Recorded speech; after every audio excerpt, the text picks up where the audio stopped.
சுவையான பிரியாணி ரெடி. நான் முக்கியமாக எதுக்கு போகிறேன்னா, இந்த பிள்ளைங்கள்லாம் படிக்க போகிற பிள்ளைங்க, வேலைக்கு போகிறவங்கெல்லாம் வாங்கி சாப்பிட்றாங்கல்ல, அவங்களே சமைச்சு சாப்பிட்டா வயிறார சாப்பிட்லாம். அதுக்காக தான் மெயினாக போடுறது. 1/2 கிலோ அரிசியில் பாருங்கள் அவ்வளோ பிரியாணி வந்துக்குது. அஸ்ஸலாமு அலைக்கும். பிஸ்மில்லாஹிர்ரஹ்மானிர்ரஹீம். இன்றைக்கி மட்டன் கைமா பிரியாணி செய்ய போகிறேன். அதுக்கு தேவையான பொருட்கள்: 1 கரண்டி எண்ணெய், 1 கரண்டி நெய், பட்டை ஒரு 7 லவங்கம், ஒரு 5 ஏலக்காய், பெரிய வெங்காயம் ஒரு 3 வெங்காயம். வெங்காயம் கொஞ்சம் நல்லா பொரியட்டும், பொன் வரவெல்லாம் பொரியணும். நல்லா கொஞ்சம் ரொம்ப கறியும் கூடாது, ரொம்ப பச்சை வெள்ளையாகவே இருக்கக்கூடாது. ஒரு பொண்ணு பொரிஞ்சிச்சான்னு பார்க்கலாம். பொரிஞ்சிச்சு. இந்த அளவு பொரிஞ்சிருந்தா போதும். இப்போ இஞ்சி பூண்டு இதில் இந்த மாதிரி ஸ்பூனில் ஒரு 4 போடுங்க. 1 2 3 4 ஸ்பூன் இது மாதிரி அளவு. 7 பச்சை மிளகாய். வெங்காயம், இஞ்சி பூண்டு, பச்சை மிளகாய் எல்லாம் வதங்கிச்சு. இப்போ தக்காளி போட்டுக்கோ. 2 தக்காளி, கொத்தமல்லி, புதினா. ஒரு 2 நிமிஷம் கொஞ்சம் தக்காளி வதங்கட்டும்.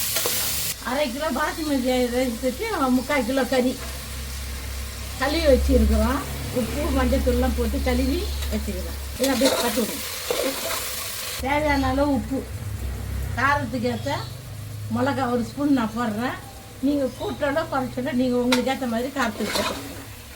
தயிர் ஒரு 1/4 கப்பு, ஒரு 1/2 கப்பு தண்ணி ஊற்றிட்டு ஒரு 5 விசில் விடுங்க. க்ளோஸ் பண்ணிடுறோம்.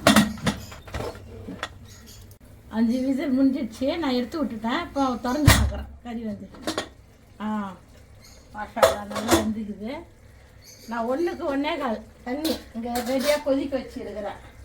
1க்கு 1.25 தண்ணி நல்லா கொதிக்குது. இப்போ அரிசி ஒரு 1/2 ஹவர் மிஞ்சி அரிசி ஊற வச்சிடணும். அப்போ தான் நல்லாயிருக்கும். 1/2 கிலோ அரிசி ஊற வச்சுக்கிறேன். 1/2 கிலோ அரிசி, 3/4 கிலோ கறி. நான் மூடி போடல, சாதத்தட்டு வச்சு தான் மூட போகிறேன். தம்மு வந்துச்சான்னு பார்க்கலாம். மாஷாஅல்லா கரெக்டாக வந்துச்சு. ஒரு கிண்டி விட்டுக்கோங்க. கிண்டி சமமாக பண்ணிவிட்டு அடுப்பை ஸ்லோவில் வச்சுடுங்க. மூடிட்டு வச்சுட்டு ஒரு 5 நிமிஷம் திறக்காதீங்க. இதை ஒரு 3 நிமிஷம் பொறுத்து அடுப்பை ஆஃப் பண்ணிவிடுங்க. ஒரு அடுப்பை ஆஃப் பண்ணிவிட்டு ஒரு 5 நிமிஷம் சாப்பாடு அப்படியே இருக்குது. அதுக்கப்புறம் கிளறி விடுங்க. அவங்க பார்க்கலாம் ரெடி ஆகிடுச்சான்னு சொல்லிட்டு. மசாலா ரெடி ஆகிடுச்சு பிரியாணி. நான் இதில் கலர் பண்ணல. உங்களுக்கு தேவைன்னா நீங்கள் கலர் போட்டுக்கலாம். இல்லைன்னா அப்படியே சாப்பிட்றதா இருந்தால் கூட சாப்பிட்லாம். இதுதான் சுவையான மட்டன் கைமான் பிரியாணி. மட்டன் கைமா பிரியாணி ரெடி. வாங்க சாப்பிட்லாம்.